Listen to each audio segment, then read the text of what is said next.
Vous allez bien? Je parle aux locaux, je parle aux habitués. Qui que vous soyez aujourd'hui, soyez donc les bienvenus dans la maison du Seigneur. J'aimerais, pendant quelques minutes, décliner donc le thème, ou du moins la prédication du jour, aura pour thème « Honorer tout le monde ». Vous m'accueillez, je vous accueille. Il y a réciprocité. N'est-ce pas, Alex? Voilà. Lisons, frères et sœurs, dans 1 Pierre, chapitre 2, verset 17. 1 Pierre, chapitre 2, verset 17. Tout de suite, nous lirons ensuite en français courant cette même parole. Honorez tout le monde, aimez les frères, craignez Dieu, honorez le roi. En français courant, respectez tous les êtres humains. Aimez vos frères en la foi. Adorez Dieu. Respectez l'empereur. Les êtres vivants ont tous les mêmes besoins. Les êtres vivants sont tous après un idéal. Depuis qu'Adam a échoué, il s'avère qu'au fond de nous, nous savons qu'est-ce qui est bien quelque part. Nous recherchons inlassablement, qui que nous soyons, la perfection.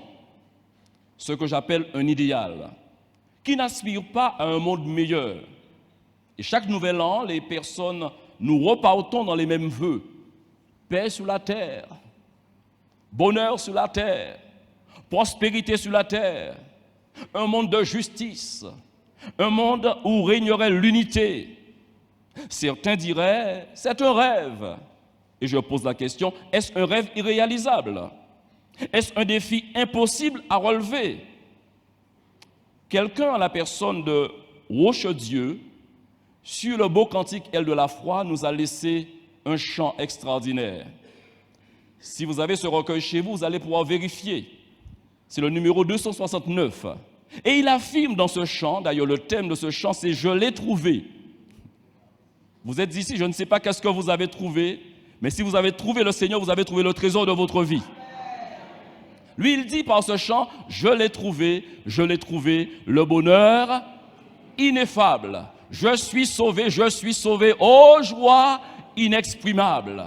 Et il affirme, tous mes péchés sont effacés. Le sang de Christ me lave, les jours des larmes sont passés. Je ne suis plus esclave. Nous poursuivons quant à faire.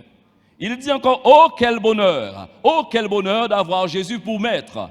Oh mon sauveur, mon seul sauveur, à toi seul je veux être. Et il dit, tu viens briser, puissant vainqueur, du mal la tyrannie. Alléluia.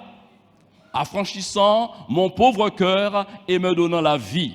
Troisième strophe, dans ton amour, dit-il, tu m'as cherché, errant bien loin du Père. Tu m'as sauvé de mon péché, tu fis de moi ton frère, et maintenant, et pour moi, et pour jamais du moins, sous ton joug, eh bien je me plie, je ne puis plus vivre désormais, Jésus, que de ta vie. Alléluia, c'est poétique, alléluia. Et enfin, il dit, c'est ce que nous avons fait tout à l'heure. Un petit conseil. Demain matin, vous pouvez le faire encore. Mardi matin, vous pouvez encore le faire. Ne tombez pas dans la routine de la religion pour n'attendre que le dimanche pour louer le Seigneur. Ah, laissez-moi chanter mon roi. Oui, qu'à genoux je chante. Jésus n'est-il pas tout pour moi? Gloire à sa croix sanglante. Sans se lasser, jour après jour, il m'aime encore. Comment répondre à tant d'amour? Je crois, j'aime et je l'adore. Atteindre un idéal n'est plus un rêve irréalisable, n'est plus un défi impossible à relever. Christ est venu avec la puissance du Père, avec l'autorité du Père, mais avec l'amour du Père, alléluia. Toute l'affection de Dieu a reposé sur Jésus-Christ. Et en lui, tout est devenu possible. La foi en Jésus ouvre des portes. La foi en Jésus nous permet d'avoir une perspective, bien-aimée, de perfection. Aspirer au bonheur n'est plus une forme d'utopie, mais c'est une réalité possible. Je peux trouver le bonheur, je peux vivre dans le bonheur, que Dieu soit glorifié. Un homme emprisonné a laissé une parole extraordinaire, pouvant donc édifier tous les croyants de la terre. Dans Philippiens 4,13, alors que Paul est en prison, il écrit à l'église de Philippe en leur disant « Je puis tout ». Alléluia. Je puis tout par celui qui me fortifie. Je reviens dans 1 Pierre chapitre 2 verset 17. Il y a 3 verbes mentionnés dans cette déclaration, dans ce verset. 3 verbes, et je souligne 4 ordres qui est laissé. Honorer, aimer, craindre, ou encore respecter, aimer et adorer. Un expert, parce que lorsqu'il s'agit de questions délicates et de questions intéressantes, il est bon de se tourner vers les personnes, je dirais, habilitées à nous donner les bonnes réponses. Vous savez que la Bible possède en elle les réponses qu'il nous faut. La Bible répond aux questions que nous avons, aux interrogations que nous avons. La Bible, c'est la parole de Dieu.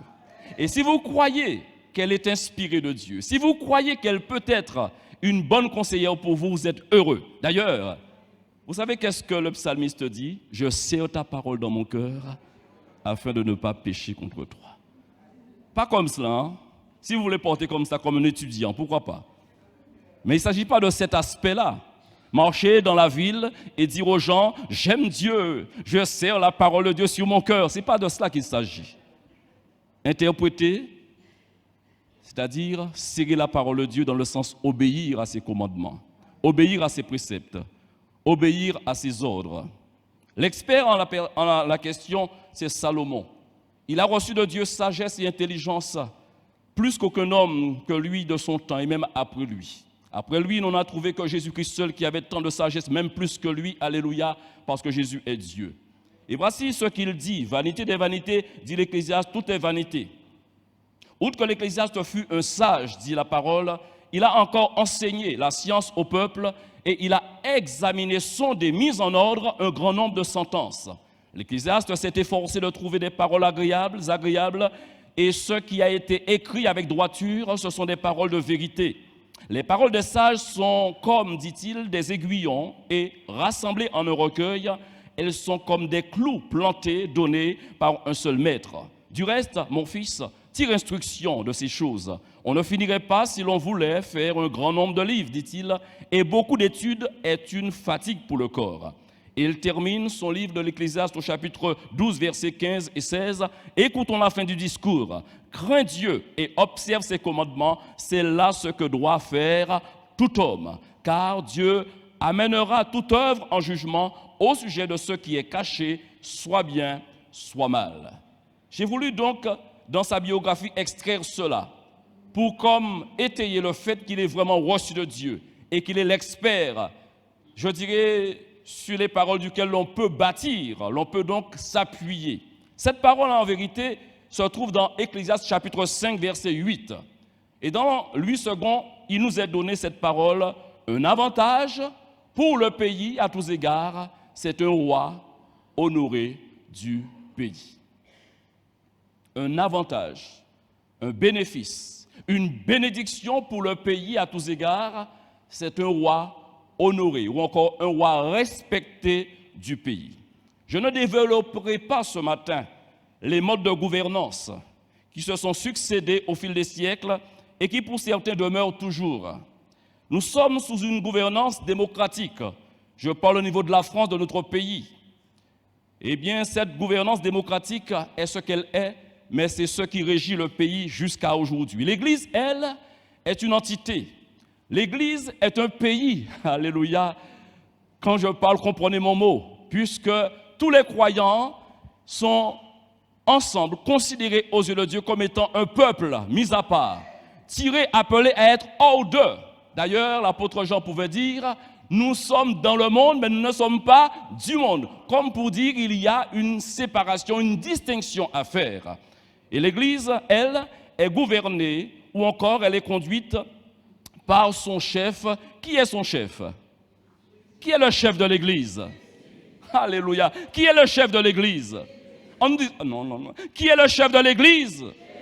Qui est le chef de l'Église? Alléluia. Jésus-Christ, c'est le chef de l'Église. Alléluia.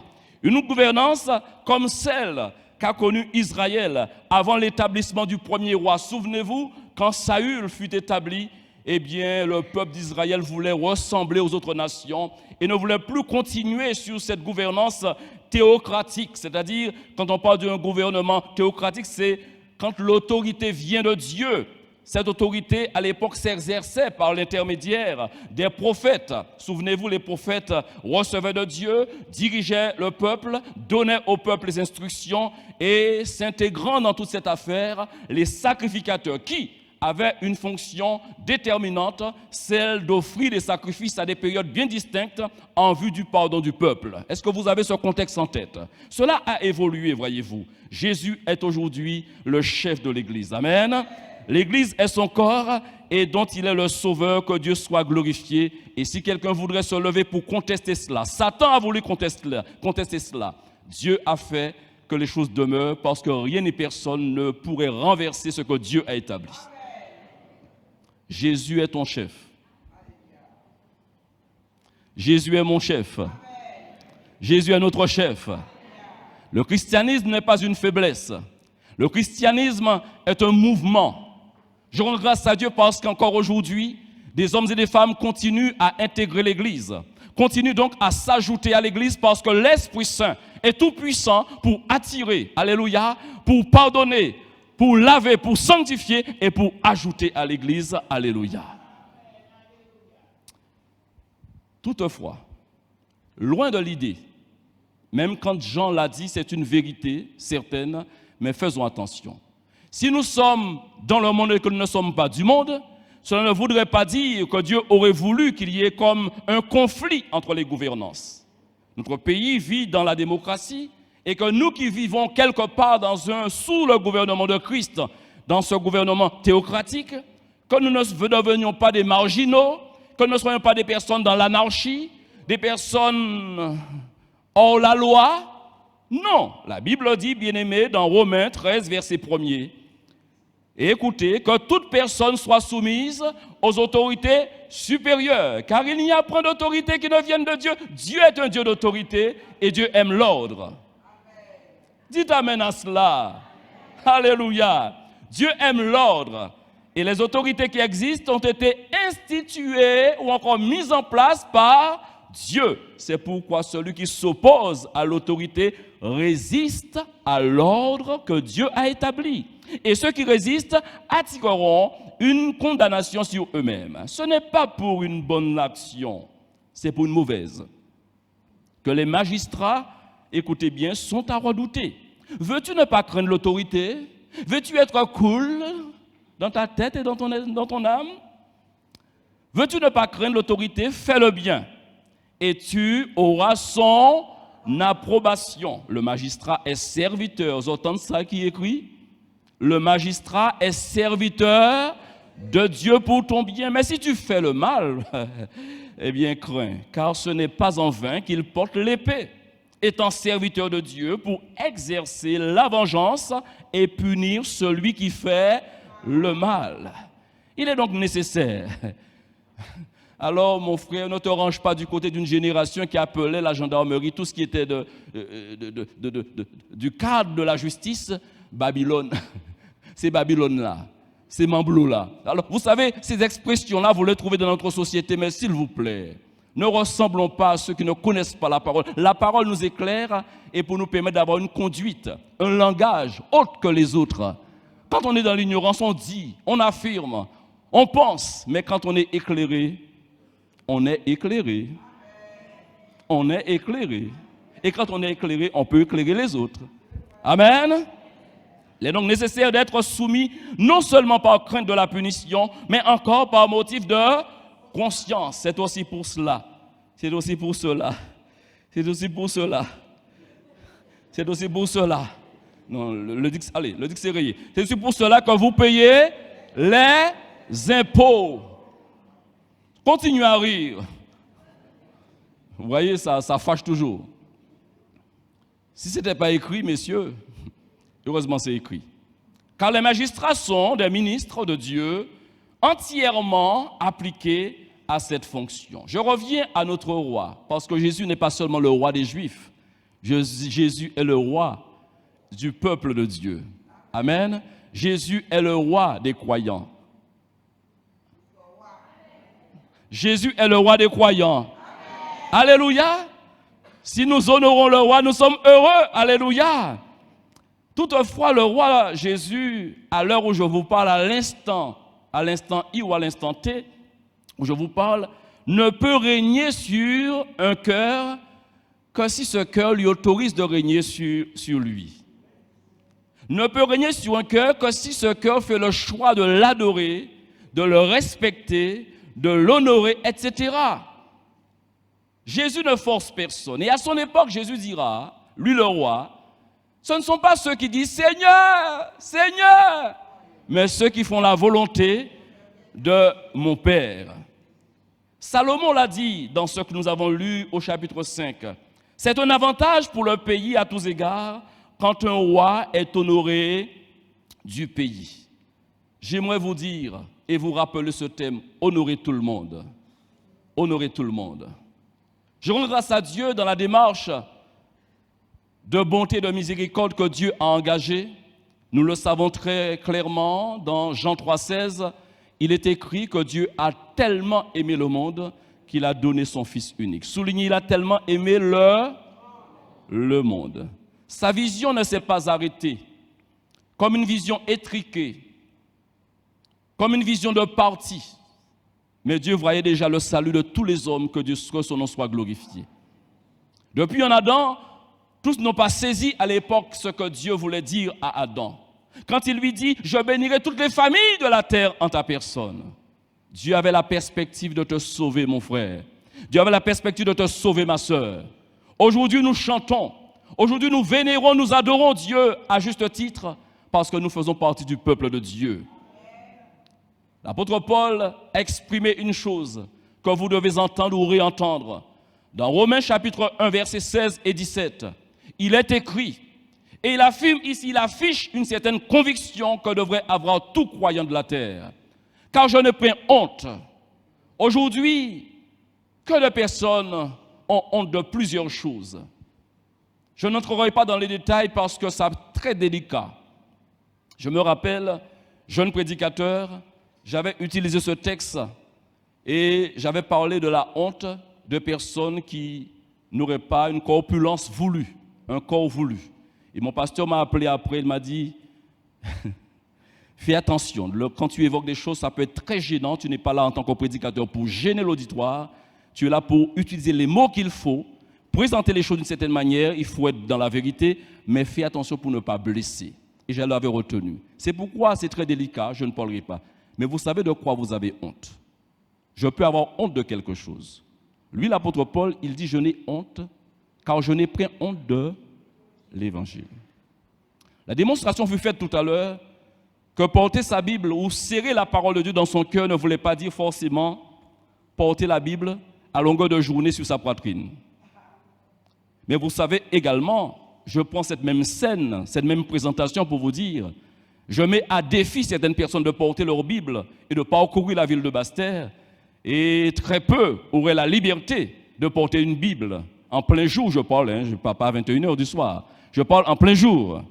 Est-ce que vous comprenez? Parce que certains seraient très réticents en disant, mais on dira que je suis dans la religion. Oh, je ne vous enverrai pas la pierre. Parce que Nicodème et bien d'autres encore, eh bien, ont eu honte et servaient le Seigneur en secret. Mais ils se sont rattrapés et pour toi, c'est aujourd'hui que tu peux te rattraper. Tu peux te rattraper et dire comme l'apôtre Paul, je n'ai point honte de l'Évangile. Et ajoute-t-il, c'est une puissance de Dieu pour le salut de quiconque croit. Du juif premièrement, puis du grec. Et il ajoute, parce qu'en lui est révélée la justice de Dieu par la foi. Or, j'aimerais vous dire, un juif peut croire, un grec peut croire, un païen peut croire aussi. Vous n'avez pas entendu? Un Guadeloupéen peut croire aussi. Une Guadeloupéenne peut croire aussi. Les îles espèrent en Dieu. Et avec raison, parce que Dieu ne fait pas d'acception de personne. Alléluia! Pour la foi, selon qu'il est écrit, le juste, quel que soit, qui qu'il soit, le juste vivra par la foi. Alléluia. J'aimerais lire avec vous un livre de l'Écriture. Nous allons lire, les psaumes. Vous êtes prêts? On a la journée devant nous? Je vais lire les psaumes. Vous dites d'accord, mais vous serez là encore à 21h du soir. Hein? Allez, je vous ferai pas cela. Nous lirons le petit livre de Philémon et tirer une application. Philémon, c'est un seul chapitre avec ses 25 versets. Nous lisons. Paul, prisonnier de Jésus-Christ, toujours ce même thème, honorer tout le monde.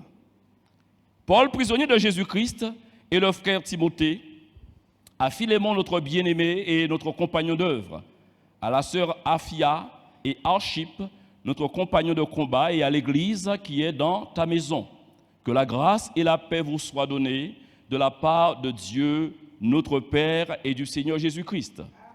Je rends continuellement grâce à mon Dieu, faisant mention de toi dans mes prières, parce que je suis informé de la foi que tu as au Seigneur Jésus et de ta charité pour tous les saints.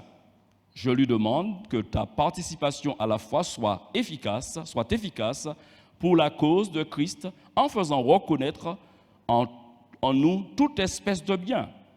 J'ai en effet éprouvé beaucoup de joie et de consolation au sujet de ta charité, car par toi, frère, le cœur des saints a été tranquillisé. C'est pourquoi, bien que j'ai en Christ toute liberté de te prescrire ce qui est convenable, c'est de préférence au nom de la charité que je t'adresse une prière, étant ce que je suis, Paul, vieillard, et de plus maintenant prisonnier de Jésus-Christ. Je te prie, mon enfant, je te prie pour mon enfant, que j'ai engendré étant dans les chaînes, Onésime, qui autrefois t'a été inutile, mais qui maintenant est utile, et à toi et à moi. Je te le renvoie, lui, mes propres entrailles. J'aurais désiré le retenir auprès de moi pour qu'il me servît à ta place, pendant que je suis dans les chaînes pour l'Évangile ou encore en prison.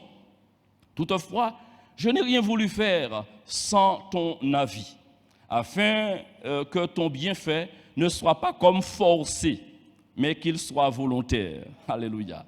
Peut-être a-t-il été séparé de toi pour un temps, afin que tu le recouvres pour l'éternité. Non plus comme un esclave, mais comme supérieur à un esclave, comme un frère bien-aimé, de moi particulièrement et de toi, à plus forte raison, soit dans la chair, soit dans le Seigneur. Verset 17. Si donc tu me tiens pour ton ami, reçois-le comme moi-même. Et s'il t'a fait quelque tort, ou s'il te doit quelque chose, mets-le sur mon compte. Moi, Paul, je l'écris de ma propre main. Je péris, pour ne pas te dire que tu te dois toi-même à moi. Verset 20. Oui, frère, que j'obtienne de toi cet avantage dans le Seigneur, tranquillise mon cœur en Christ. C'est en comptant sur ton obéissance que je t'écris, sachant que tu feras même au-delà de ce que je dis. En même temps, prépare-moi un logement, car j'espère vous être rendu grâce à vos prières. Épaphras, mon compagnon de captivité en Jésus-Christ, te salue, ainsi que Marc, Aristarque, Démas, Luc et mes compagnons d'œuvre. Que la grâce de notre Seigneur Jésus-Christ soit avec votre esprit. Amen. Je veux souligner une application, une réalité, ou en faire sortir dans ce texte une application. Je n'arrêterai pas de me répéter. Quand nous lisons la parole de Dieu, il y a des contextes que nous pouvons donc transférer à notre situation ou à nos conditions de vie, faire une application de la parole de Dieu pour comprendre l'instruction qui s'impose à nous, puisque toute écriture est inspirée de Dieu et utile pour nous instruire. Encore aujourd'hui, elle est capable de nous instruire, quel que soit notre âge, je le précise. Que l'on ait 84 ans, n'est-ce pas mon frère qui se reconnaît, ou que l'on ait, je dirais, 90 ans, eh bien, on a besoin d'être instruit par la parole du Seigneur. Je peux souligner une instruction ici. La foi en Jésus conduit à une grande charité, mais pas pour certains seulement. Quand on est rempli de l'amour de Dieu, Sachez que l'amour véritable, l'amour de Dieu ne fait jamais exception de personne. On peut avoir un sentiment d'affection pour quelqu'un. En principe, l'homme est ainsi fait. Je ne jette la pierre à personne. L'homme aime en fonction des intérêts qui sont en jeu. L'homme aime en fonction des intérêts qui sont en jeu. Mais Dieu aime tout le monde. Que celui qui peut lui apporter ou que celui qui ne va rien lui apporter, Dieu donne là les mêmes sentiments. Au verset 5, nous le soulignons d'ailleurs, de ce que nous venons de lire. L'homme de Dieu dit, Paul dit, parce que je suis informé, rien pas rester caché. La réputation ne reste pas enfermée dans 4 pièces. Ce que l'on est parvient à la connaissance des autres qui nous entourent, et même au-delà des mers. Vous le saviez ça? Beaucoup de gens savent qui tu es. Excusez-moi. Beaucoup de gens savent qui nous sommes. Ça ne vous effraie pas? Ça ne devrait pas vous effrayer si vous savez qui vous êtes. Parce que je suis informé de la foi que tu as au Seigneur Jésus et de ta charité pour tout.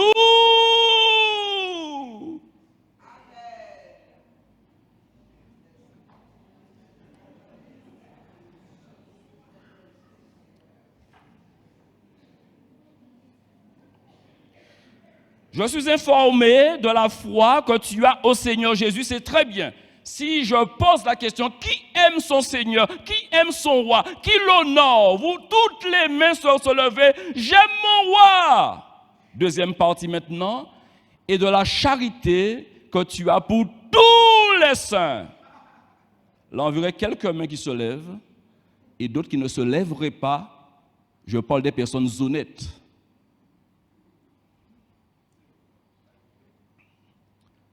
J'aimerais vous poser une question. Vous avez entendu depuis des années, l'ami de mon ami sera mon ami. Est-ce une réalité? Vous n'avez jamais entendu cela, cet adage? L'ami de mon ami, c'est mon ami, par logique. Allez, l'autre aussi existe. L'ennemi de mon ennemi, c'est mon... Vous êtes d'accord? L'ami de mon ami, c'est mon ami. Je vous dis quelque chose. Ça va, ma soeur? Lève-toi un petit peu, ma soeur. Tourne-toi. Voilà une amie de Jésus. Vous ne la connaissez pas, je la connais peut-être mieux que vous. Je la connais. Je témoigne, c'est une amie de Jésus. Maintenant, si je vous dis, aimez-la, parce que c'est l'ami de votre ami, c'est l'ami de Jésus. Donc, l'ami de votre ami sera aimé de vous. Est-ce que vous comprenez la logique? Merci, ma soeur.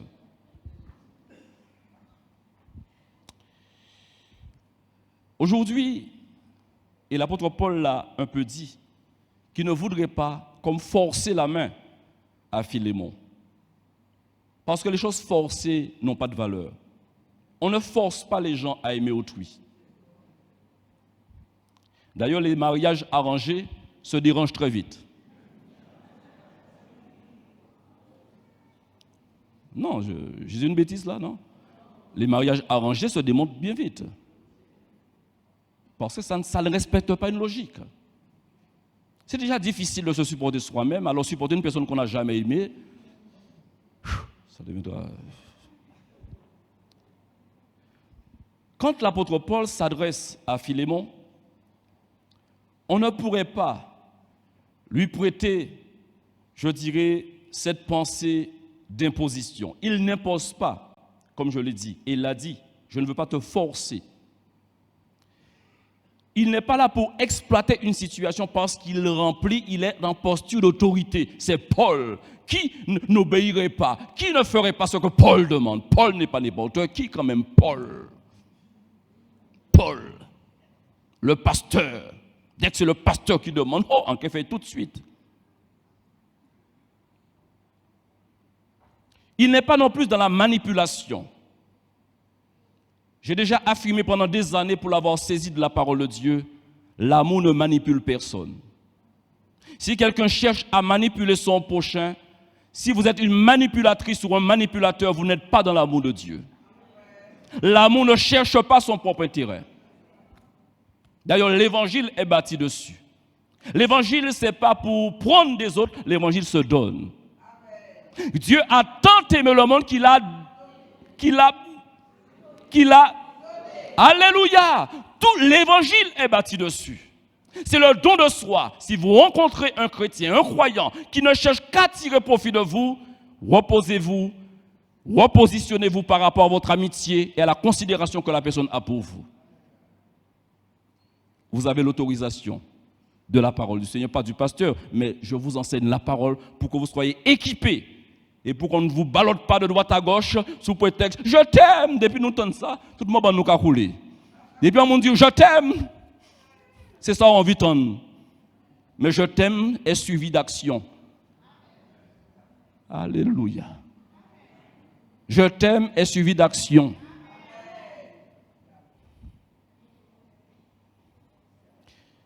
La considération légitime. Paul a voulu mettre en évidence la considération légitime. Avez-vous entendu cela? Je ne sais, mais je veux dire cela ce matin et m'expliquer. La considération légitime. L'apôtre Christ dira, et c'est Jean qui le relève, dans Jean 15, il est dit, « Je ne vous appelle plus serviteur, parce que le serviteur ne sait pas ce que fait son maître, mais je vous ai appelé ami, parce que je vous ai fait connaître tout ce que j'ai appris de mon Père. » Qui parle ainsi? C'est Jésus qui parle ainsi. Le roi Jésus parle comme cela à ses disciples. Ses disciples qui sont dans une posture de serviteur. Lui, il veut dire, je relève la relation, je veux mettre la relation sur un piédestal. Il dit, je ne vous appelle plus serviteur, bien que vous le soyez. Au fait, nous sommes même heureux de servir Dieu. Amen. Mais Jésus nous dit, alors qu'il intercède pour chacun d'entre nous, il nous demande de nous rappeler, nous qui sommes disciples dans ce 21e siècle, nous qui sommes ses serviteurs, il nous demande de nous rappeler que nous ne sommes pas considérés en tant que serviteurs, mais comme des amis. Rappelez-vous, l'ami de mon ami, nous pas bien loin. L'ami de mon ami sera mon ami. Alléluia. Est-ce la vérité? Bon, ne répondez pas, vous êtes honnête. Alléluia. J'aimerais vous poser une question.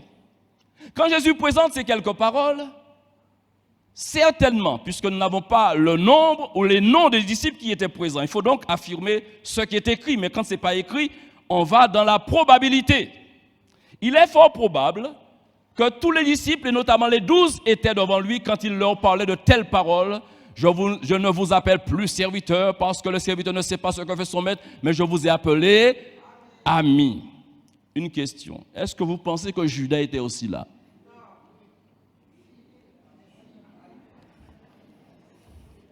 Ça devient un petit peu plus corsé. Est-ce que Judas était là? Bon, je ne vous laisserai pas plus longtemps dans la réflexion. Je veux faire parler l'Écriture ce matin. Est-ce que Judas était là? Première question. Est-ce que Judas, dans l'esprit du Seigneur, était considéré comme un ami lorsqu'il disait ces paroles? Vous savez, nous ne sommes pas dans l'exagération. Mais lisons dans Matthieu, chapitre 26, verset 50. Matthieu 26, verset 50. Lisez attentivement, ces paroles sont dures. Mais c'est une leçon pour toi et pour moi. Nous sommes tous à l'école du Seigneur. Jésus lui dit, et ici Jésus parle à Judas. Pas Satan, à Judas. Et qu'est-ce qu'il dit? Monsieur, tu aurais pu, toi? Quand tu sais que quelqu'un va te trahir, tu vas lui dire mon frère, mon ami? Non, sincèrement. Moi, je me pose la question, est-ce qu'en TP, je suis pasteur, mais en Pau, ça c'est en TP. En Pau, ça.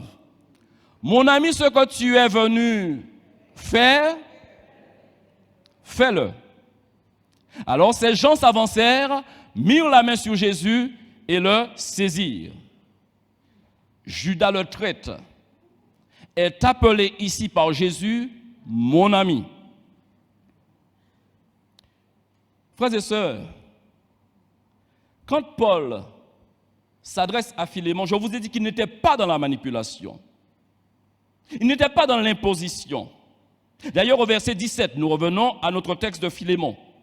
Si donc tu me tiens pour ton ami, si donc tu me tiens pour ton ami, reçois-le comme moi-même.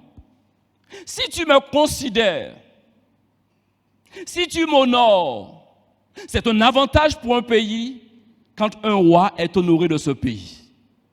Je rends grâce à Dieu de ce que l'Église locale a un potentiel extraordinaire. Si nous croyons en Jésus, nous faisons bien. Si nous l'aimons, nous l'honorons, nous faisons bien. Mais si nous honorons tous ceux que lui, il honore et qu'il préfère aussi, nous sommes heureux.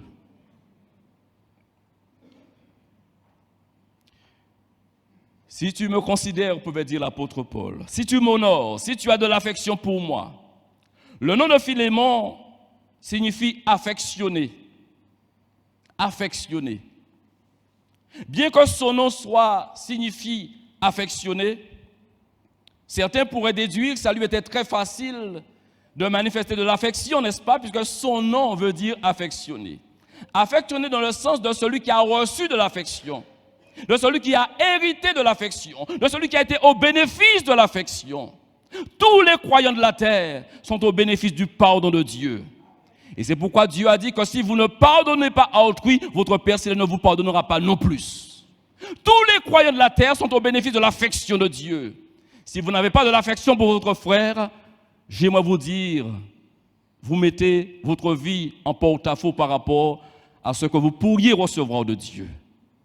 Dieu est bon pour tous. Et pourquoi toi tu es bon seulement pour une partie? L'affection ne doit pas être sélectif. Un pardon, ou du moins l'affection sélective. On aime en fonction des gens, et je vous l'ai dit, ne le perdez pas de vue, tous les êtres humains font les choses par intérêt quelque part. Vous allez travailler, pourquoi vous allez travailler? Parce que vous aimez travailler, c'est pour le salaire. Bon, certains ne sont pas d'accord.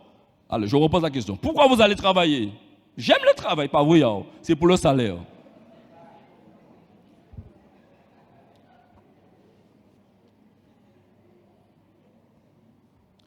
La Bible dit, et encore Salomon qui donne ces quelques paroles, c'est pourquoi il faut lire la Bible, hein, merci Seigneur. Pourquoi nous cherchons à manger? Parce que notre estomac, notre ventre nous excite. Quand l'heure du repas sonne, il faut chercher quelque chose à mettre dedans. On ne peut pas toujours envoyer indéfiniment, hein. La faim nous pousse à l'action, à la recherche de solutions. Certains qui ont dit boire de l'eau. L'eau boire de l'eau, il a poussé gaz là descendre, il a laissé pièce passe là plus grand encore. Bon, bref, je ferme ma parenthèse. Tout ça pour vous dire, on fait les choses en fonction. Mais retenez, spirituellement parlant, et cela est souligné ici dans Romains 12, verset 10, Alléluia. Romains 12, verset 10. Par amour fraternel, soyez pleins d'affection les uns pour les autres. Par honneur, usez de prévenance réciproque. Mais la première partie nous intéresse. Par amour fraternel, soyez pleins d'affection les uns pour les autres. Quand on ne parvient pas à avoir de l'affection, c'est donc une grande problématique. Quand on ne parvient à aimer qu'une partie des personnes, c'est encore un autre problème. Parce que la réalité spirituelle est dans une logique spirituelle. Quand on prétend, et c'est une réalité pour plusieurs d'entre nous, nous sommes enfants de Dieu, l'Esprit de Dieu est en nous. Alléluia! Est-ce que vous le croyez? La première étape a été un témoignage puissant. L'Esprit est venu dire à notre esprit que nous sommes enfants du Seigneur. Alléluia! Mais maintenant que tu es enfant du Seigneur et baptisé de son esprit, ayant donc le plein, rempli du Saint-Esprit, eh bien, systématiquement, tu as l'amour dans ton cœur, tu as la joie dans ton cœur, tu as la paix dans ton cœur, tu as la patience, tu as la bonté, la bénignité, la fidélité, la douceur, la tempérance, selon Galates 5, 22. Amen.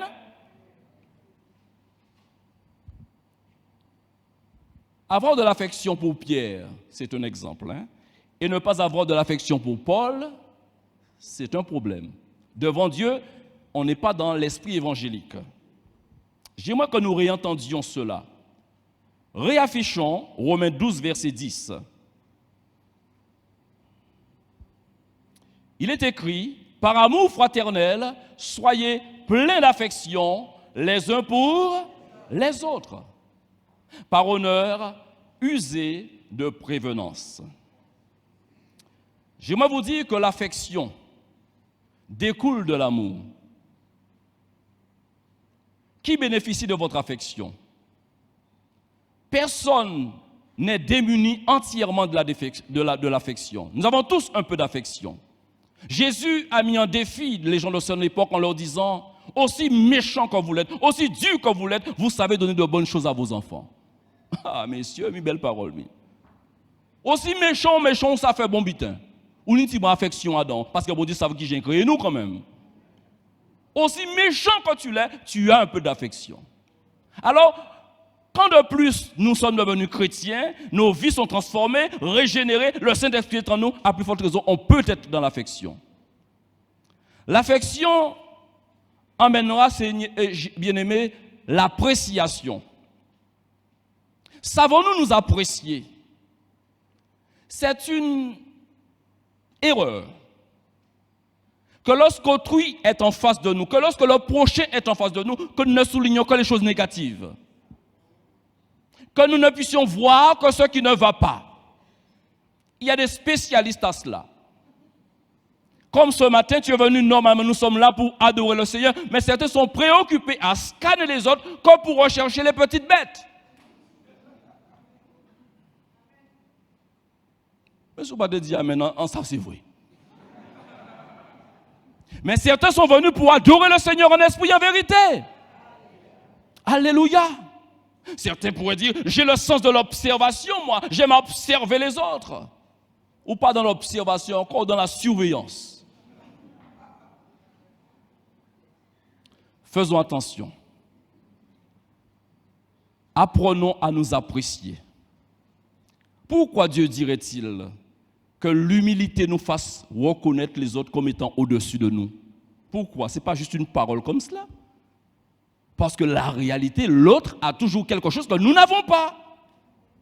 L'autre a un talent que je n'ai pas. L'autre a une faculté que je n'ai pas. Et à ce titre-là, je vais dire, waouh, chapeau bas poussé en moi.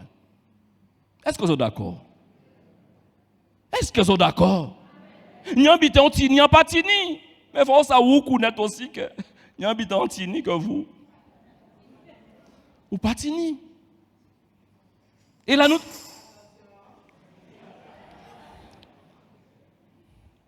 Et là, nous que trouver une manière pour nous faire adorer bon Dieu.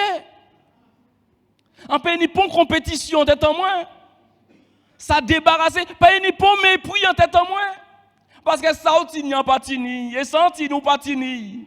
Nous qui chanter, on nous était là pour nous servir bon Dieu.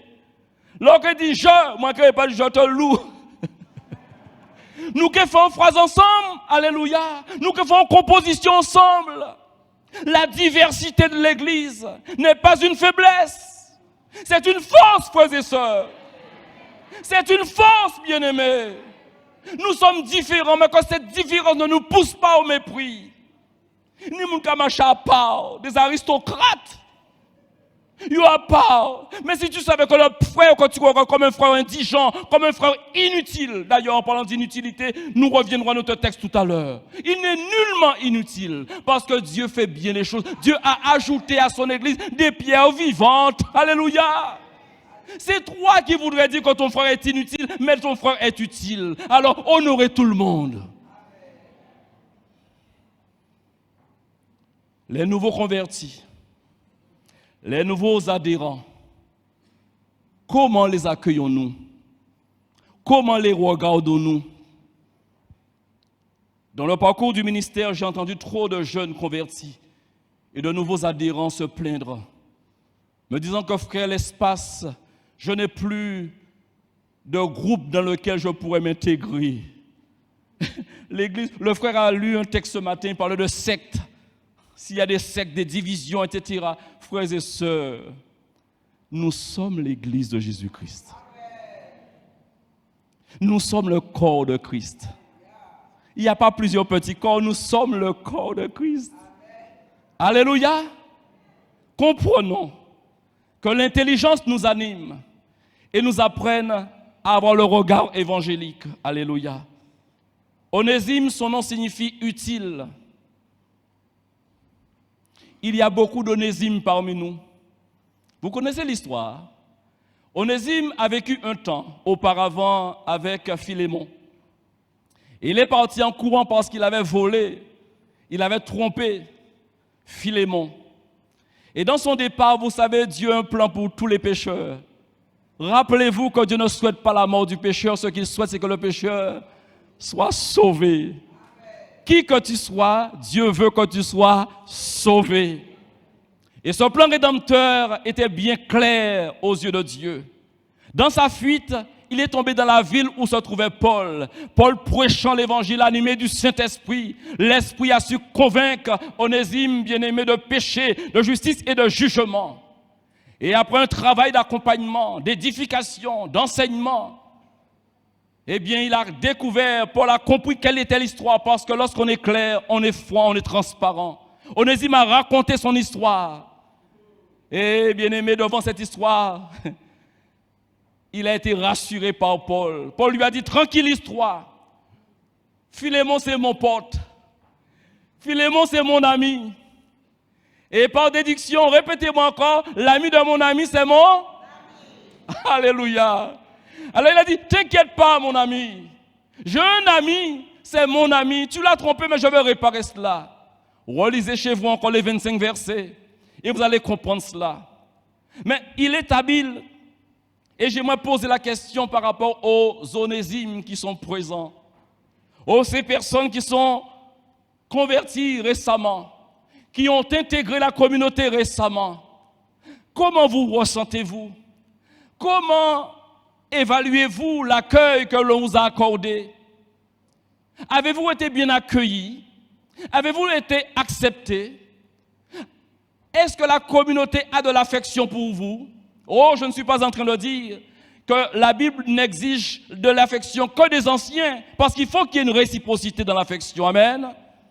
Oh, vous savez, même le pasteur se bat pour s'intégrer dans la communauté. Chacun doit faire un effort pour s'intégrer. Il ne suffit pas de rester tout le temps à la dernière place. Et je regarde, il y a une personne que je dois voir ce matin pour là, oui. Il y a un couple que je dois arrêter parce qu'avant qu'on dise Amen. Alors moi, je regarde ça depuis un certain temps. Et pourtant, je ne suis pas tous les jours ici. Je me suis dit, si je suis là et que je vois cela, il y a une petite anomalie. Je ne suis pas dans le jugement. Je suis dans l'observation et dans le travail pastoral par la suite pour essayer de comprendre. Il se pourrait que tu as laissé un enfant de 3 ans à la maison, je ne sais pas. D'ailleurs, il ne faudrait pas, hein, si l'enfant est mineur comme cela. Il y a certainement une raison. Mais si la raison c'est que tu ne voudrais pas me saluer, ça devient un petit peu plus problématique. Et là, je te dirai non. Nous avons le même ami. Jésus est ton ami. Et je suis l'ami de Jésus également. Que ce trio puisse s'entendre. Alléluia. Oh, que Dieu soit béni. La Bible dit, frères et sœurs, de tous les onésimes qui sont donnés au Seigneur. J'aime cette parole de Michée dans le chapitre 7, verset 19. La bénédiction s'est éclatée par la compassion, la miséricorde de Dieu. Alléluia. Il aura encore compassion, dit la parole, de nous. Il mettra sous ses pieds, eh bien, nos iniquités. Tu jetteras au fond de la mer tous leurs péchés. Alléluia. J'aimerais vous dire qu'il est écrit dans Romains 2, verset 11. Car devant Dieu, il n'y a point d'acception de personne. Je ne m'arrête pas sur cela. Maintenant, Jacques 2, verset 9. Oh, honorer tout le monde. Honorer tout le monde, c'est une faiblesse que nous pourrions avoir de ne pas le faire. Mais si vous faites exception, une préférence, une distinction de personnes, qu'est-ce que vous faites?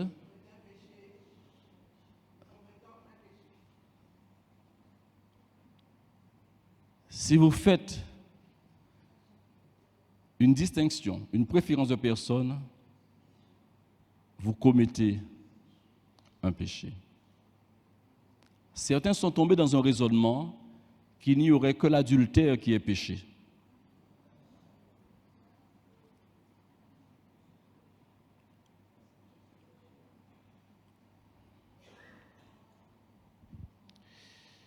Une autre version dit, mais si vous agissez écoutez bien, avec partialité,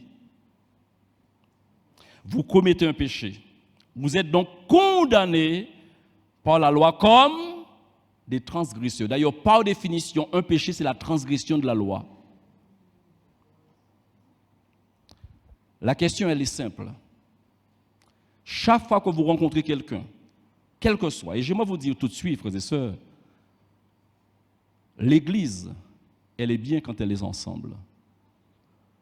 Mais quand vous sortez dans la rue, la personne que vous rencontrez en face de vous, posez-vous la question, qui est son créateur? Je vous dis déjà, pour faire simple, Satan n'a créé personne. D'accord? Quand j'ai parlé de Judas tout à l'heure là, j'ai cru entendre Satan. Non, non, non. Diaboliser l'être humain est parfois une erreur.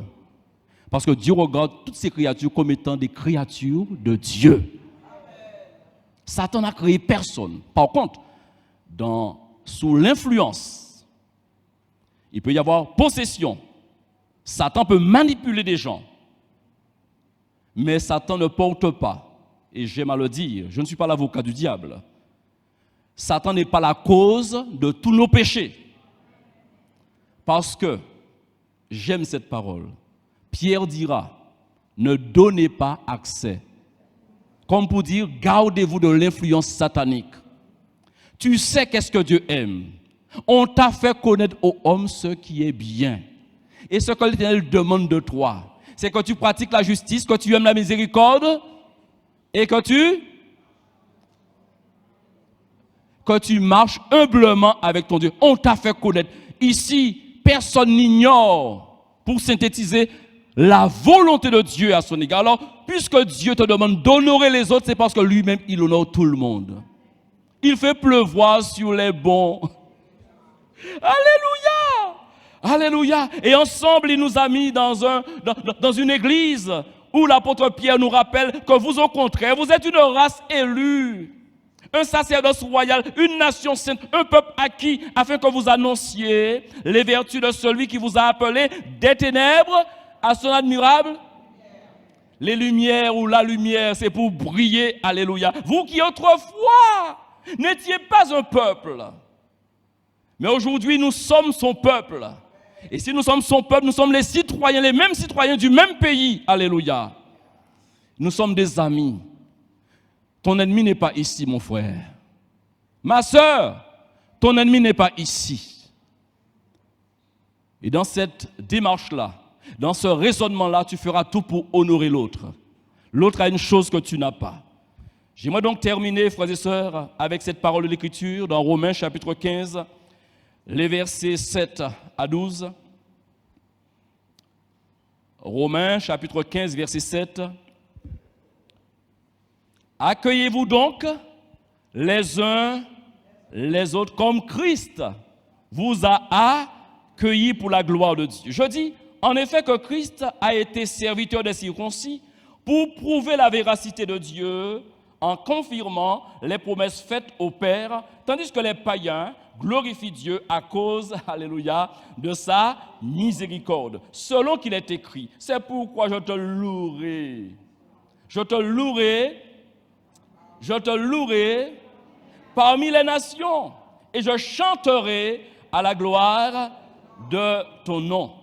Il dit encore, nations, réjouissez-vous avec son peuple et encore, louez le Seigneur. Vous toutes les nations, célébrez-le, vous tous les peuples.